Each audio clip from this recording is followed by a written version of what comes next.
আসসালামু আলাইকুম বন্ধুরা, আজকে 13 রোজা চলে আসলাম শ্বশুর বাড়িতে। শালা এখানে হ্যালো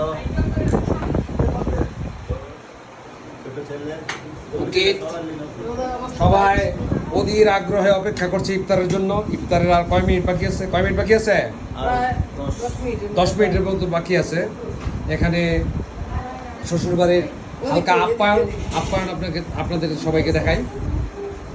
এখানে তরমুজ আর কি বাঙ্গি, এটা কি খেজুর, এটা কি দেশি আতা, এখানে তরমুজ, এগুলি কি মাঠা, আর এটা কি ডাব।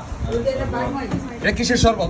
তবে বন্ধুরা বিশেষ ব্যাপার হলো এখানে 7-8 আইটেমের শরবত আছে। এটা কিসের শরবত? ইসুফগুল। এটা এটা আর এটা এটা এটা এটা বাঙ্গি। তো একসাথে সবগুলি দেখাই। 1 2 3 4 5 6 7 আইটেমের শরবত আছে এখানে। আর এখানে বাঙালি খাবার, বাঙালি ইত্যাদিতে যা খাই আমরা, ভাজা পোড়া।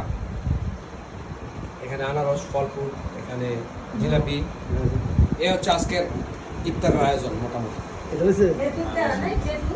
হ্যাঁ, খেজুর তো আছে অবশ্যই। আমার একটু নাও, আমি না দিলে কে খাইতেছে? ইফতার তো করবো আমি, জামাই মানুষ এলাম আমি, ইফতার করবো আমি, আমারই না লও না। ওকে ওকে